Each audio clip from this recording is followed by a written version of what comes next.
All right, in the previous video, we were talking about some absolute minimum and maximum points. Take a look at this function here. This is a cubic function, which in Algebra 2, you would have classified as like a disco dancer, continuous going down over here on the left, continuous going up over here on the right-hand side. What's the absolute minimum and maximum of this graph? It doesn't have one, because as far as the maximum, it continues to infinity. And as far as the minimum goes, it continues to negative infinity. There isn't an absolute minimum or a maximum. But what about at these particular values here at x equals 0 and at x equals 2? We have something interesting going on here. We have, says it's a hill, and this one down here, a valley. These are relative extrema, not absolute extrema. So let's define each one of those. So let's talk about, first of all, this absolute maximum point that's not absolute, this relative maximum point that's right here. And notice that it is the biggest y value in the points that surround it. There's like this little pink rectangle that surrounds it. And that's what has to be true to be a relative. Yeah, it cannot be an endpoint. It has to have points that surround it. And this point has to be in that interval someplace in order to qualify for being a relative maximum or even a minimum for that case. All right, so if there is an open interval containing C on which f of C is the maximum, then f of c is a relative maximum of f. Again, it needs to be an interval. Sometimes we say that it lives in a neighborhood that contains that particular value, and it is the largest point within that neighborhood. We're going to call that thing a relative maximum. All right, and then likewise, if I take a look down here at this valley point here, it's the lowest point in the points that surround it, not the lowest point overall, because again, it goes down to negative infinity, but just in the neighborhood that surrounds it, it is the lowest point. We call that a relative minimum. If there is an open interval containing C on which f of C is a minimum, then f of C is called a relative minimum of your graph at f of x, at f of C.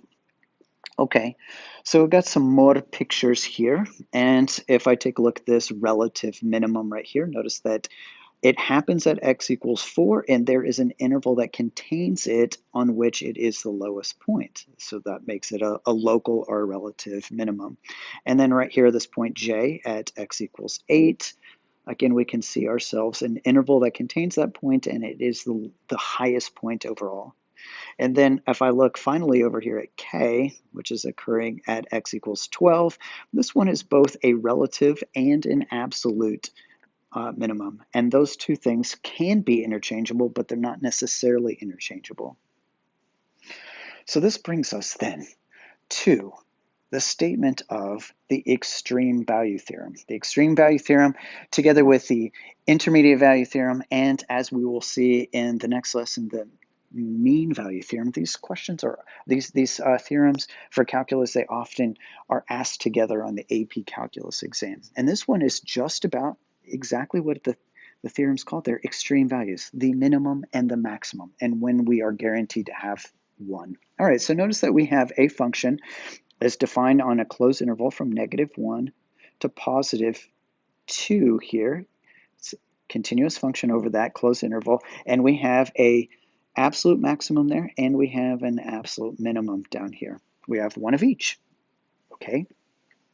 All right, now on this particular function, we have our function being defined on an open interval. Notice that it doesn't contain the two endpoints. So we do have a minimum point, but we don't have a maximum. We're not guaranteed that maximum point because we can never ever reach up to that point. We can get infinitely close, but never actually get there. Okay, so on that open interval, we're not guaranteed an absolute maximum. All right, and then here we do have a closed interval, but notice that it's not continuous on that closed interval. Since it's not continuous here, we just happen to have that point that was supposed to be the minimum. It was the one that was moved, and so again, we're not guaranteed that we have both a minimum and a maximum. So what is the criteria by which we're guaranteed an absolute minimum and an absolute maximum? Your function has to be continuous, first of all, and it has to be defined on a closed interval. It's those two pieces. So if f is continuous on a closed interval from A to B, then f has both a maximum and a minimum on that interval. And that's it. That's all it says, that you're guaranteed an absolute minimum and an absolute maximum as long as your function is continuous on a closed interval. And notice that that condition that's up there, the if part, it's very similar to the other function that we talked about, the intermediate value theorem. It's just that the intermediate value theorem has other stuff with it. But the first part of it is still exactly the same, that your function has to be continuous on a closed interval. Let's take a look at some more pictures to go along with this. Is it possible to have more than one minimum or maximum? Of course, we already talked about that. If you just think about the sine wave or the cosine wave, whatever. All right, so here in this very first picture, we have a function that is defined on a closed interval from A to B there. And notice that we have both an absolute maximum and we have an absolute minimum. Okay, and then it occurs, whoa, where are you going?